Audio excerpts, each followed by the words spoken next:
ഭരദ്വാജമുനി ഒരിക്കൽ സ്നാനാദി കർമ്മങ്ങൾ നിറവേറ്റും വേള ഗംഗാനദിയുടെ സമീപത്തായി സ്വർഗകന്യകയാകുന്ന കൃതാജി എന്ന അപ്സര കന്യകയെ അദ്ദേഹം കണ്ടുമുട്ടി. എന്നാൽ ഭരദ്വാജമുനിയുടെ സമീപനം മനസ്സിലാക്കിയ അപ്സര കന്യക ഉടൻ തന്നെ അവിടെ നിന്നും പുറപ്പെടാൻ തുടങ്ങുമ്പോഴേക്കും ഈറനോടെ നിന്നിരുന്ന അപ്സര കന്യകയിൽ മോഹിതനായി ഭരദ്വാജൻ. ആ വേള അദ്ദേഹത്തിൻ്റെ ശരീരത്തിൽ നിന്നും ഉതിർന്നു വീണ ബീജം സമീപത്തുണ്ടായിരുന്ന ദ്രോണത്തിൽ അഥവാ കുടത്തിലേക്ക് ഒഴുകപ്പെട്ടു. ആ വേള ആ കുടത്തിൽ ഒരു ദിവ്യജീവൻ ഉടലെടുത്തു. ആ ജീവൻ പിൽക്കാലത്ത് ഒരു ആൺകുഞ്ഞായി പിറവി കൊണ്ടു. ആ കുഞ്ഞിൻ്റെ നാമമാകുന്നു ദ്രോണർ.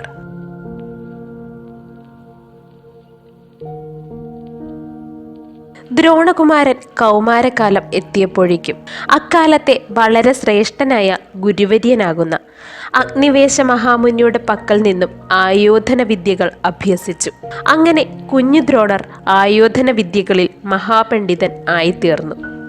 അങ്ങനെ കൗമാരം പിന്നിട്ട ഭരദ്വാജപുത്രൻ ശരദ്വാജമുനിയുടെ പുത്രിയും ഗുരുപണ്ഡിതനാകുന്ന കൃപരുടെ ഏക സഹോദരിയുമാകുന്ന കൃപിയെ വിവാഹം ചെയ്യുകയും അശ്വത്തിൻ്റെ ബലവും ജന്മം കൊണ്ട് ബ്രാഹ്മണനാണെങ്കിലും കർമ്മം കൊണ്ട് ക്ഷത്രിയനായി തീർന്ന തിരുനെറ്റിയിൽ ദിവ്യരത്നവും പേറി പിറവികൊണ്ട രുദ്രാംശം അശ്വത്ഥാമാവിൻ്റെ പിതാവായി തീർന്നു.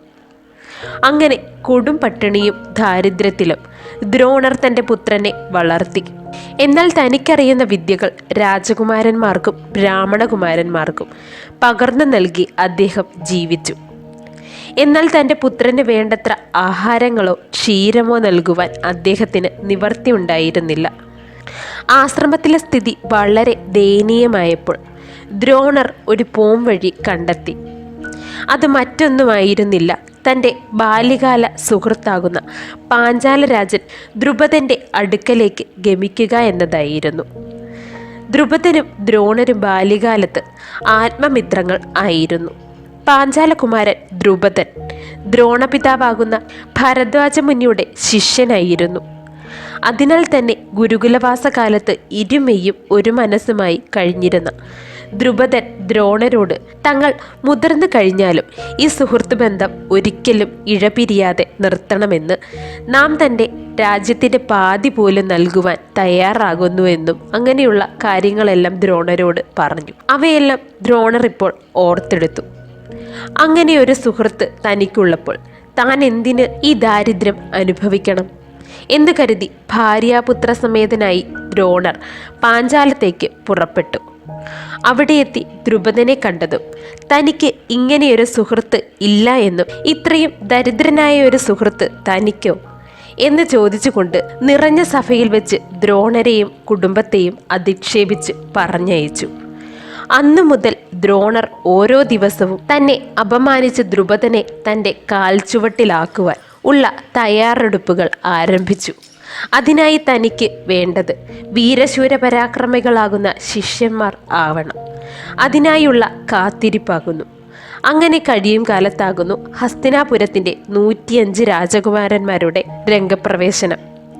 അതിൽ ഒരു കുമാരൻ തൻ്റെ ആഗ്രഹപൂർത്തീകരണത്തിന് കഴിയുന്നവൻ ആകുന്നു എന്ന് മനസ്സിലാക്കിയ ദ്രോണർ അവൻ അസ്ത്രവിദ്യയിൽ അതിശ്രേഷ്ഠനാവുന്നവൻ ആകുന്നു എന്ന് ആ മഹാഗുരു മനസ്സിലാക്കി. അവനിലും ശ്രേഷ്ഠനായ ഈ ഭൂമിയിൽ യാതൊരു യോദ്ധാവും ഉണ്ടാവരുതെന്ന് ആ ഗുരു ശഠിച്ചു. അതിനായി തന്നെ ഏകലവ്യൻ എന്ന വിദ്യ തേടി വന്ന നിഷാദകുമാരൻ്റെ പെരുവിരൽ അദ്ദേഹം ഗുരുദക്ഷിണയായി വാങ്ങി. ദ്രോണർ ഇത്രയേറെ വാശിയിലും സ്നേഹത്തിലും ഊതിയുരുക്കി വിളക്കിയെടുത്ത ആ യോദ്ധാവ് മറ്റാരുമായിരുന്നില്ല, സാക്ഷാൽ അർജുനനാകുന്നു. അതിനാൽ തന്നെ അർജുനനാൽ ദ്രുപദനെ പരാജിതനാക്കി തൻ്റെ കാൽക്കൽ എത്തിച്ചു ദ്രോണർ. തനിക്ക് വാഗ്ദാനം ചെയ്ത പാഞ്ചാലത്തിൻ്റെ അർദ്ധരാജ്യം ദ്രുപദനിൽ നിന്നും നേടിയെടുത്തു ദ്രോണർ. അങ്ങനെ ദ്രോണർ പകവീട്ടി. ആ രാജ്യത്തിൻ്റെ രാജാവായി അശ്വത്ഥാമാവ് നിയോഗിതനുമായി. എന്നാൽ തന്നെ പരാജയപ്പെടുത്തി തൻ്റെ രാജ്യത്തിൻ്റെ പാതി നേടിയെടുത്ത ദ്രോണരെ വധിക്കുക, അതിനായി തനിക്കൊരു പുത്രൻ ഉണ്ടാകേണ്ടതുണ്ട് എന്ന് നനച്ച് പുത്രകാമേഷ്ടിയാഗം നടത്തി ദ്രുപദ മഹാരാജാവ്. യാഗഫലമായി യാഗാഗ്നിയിൽ നിന്നും 2 സന്താനങ്ങൾ പ്രാപ്തമായി അദ്ദേഹത്തിന്. ആ സന്താനങ്ങളാകുന്നു യജ്ഞസേനി, ദ്രൗപദിയും ദൃഷ്ടദ്യുമ്നനും. എന്നാൽ ഈ വൃത്താന്തങ്ങൾ എല്ലാം തന്നെ ഗ്രഹിച്ച ദ്രോണർ തന്നെ വധിക്കുന്നതിനായി ദ്രുപദൻ നേടിയെടുത്ത പുത്രനെ കാണുവാൻ പാഞ്ചാലത്തേക്ക് എഴുന്നള്ളി.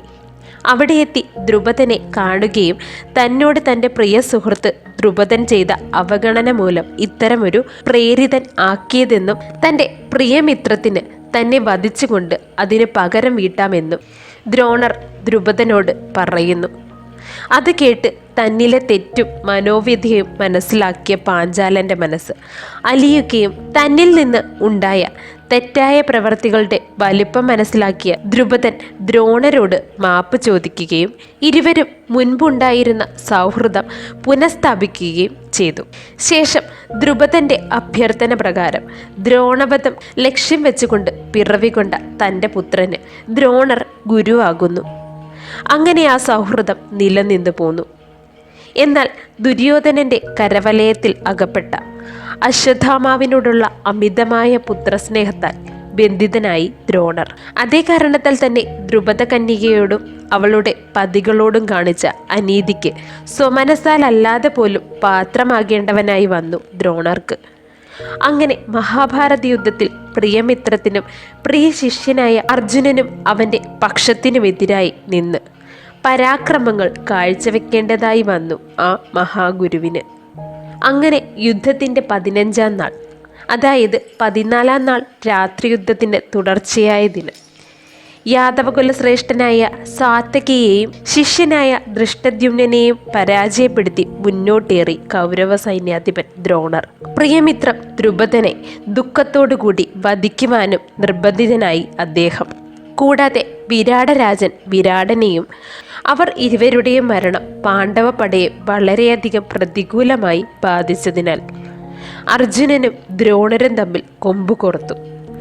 എന്നാൽ അർജുനനെ പരാജിതനാക്കി പാണ്ഡവപടയുടെ സിംഹഭാഗവും ഗുരുവര്യൻ ഇല്ലാതാക്കി. താൻ ആയുധങ്ങൾ പരിത്യജിക്കാതെ ആർക്കും തന്നെ വധിക്കാനാകില്ല എന്ന ശപഥം നിമിത്തം ആരാലും പരാജയപ്പെടുത്താൻ കഴിയാത്ത ദ്രോണരെ വധിക്കുവാൻ പാണ്ഡവർക്കും ശ്രീകൃഷ്ണനും ചേർന്നൊരു മാർഗം കണ്ടെത്തേണ്ടതായി വന്നു. അത് അശ്വത്ഥാമാവ് കൊല്ലപ്പെട്ടു എന്ന് പറയുക ആയിരുന്നു. ആ വേള പുത്രവിയോഗത്തിൽ ദുഃഖിതനാകുന്ന ദ്രോണർ ആയുധം വെടിയുമ്പോൾ അദ്ദേഹത്തെ വധിക്കുന്നതാകുന്നു എന്ന് കരുതി. അശ്വത്ഥാമാവ് കൊല്ലപ്പെട്ടു എന്ന് പറയുവാൻ സത്യം മാത്രം പറയുന്ന ഒരാൾ വേണം. എന്നാൽ മാത്രമേ അദ്ദേഹം അത് വിശ്വസിക്കുകയുള്ളൂ. അതിനായി ധർമ്മപുത്രരെ ആ ചുമതല ഏൽപ്പിച്ചു. എന്നാൽ അദ്ദേഹം ജീവിതത്തിൽ ഒരിക്കൽ പോലും അധർമ്മം പ്രവർത്തിച്ചിട്ടില്ലാത്തവനാകുന്നു. അതിനാൽ തന്നെ അദ്ദേഹം നുണ പറയാറില്ല. അതുകൊണ്ട് തന്നെ അദ്ദേഹം അതിന് തയ്യാറായതുമില്ല. എന്നാൽ അശ്വത്ഥാമാവ് എന്ന നാമമുള്ള ഒരു ഗജത്തെ ഭീമൻ വധിച്ചു. അത് പ്രകാരം അശ്വത്ഥാമാവ് മരിച്ചുവെന്ന് ധർമ്മപുത്രൻ ദ്രോണരോട് പറയുന്നു.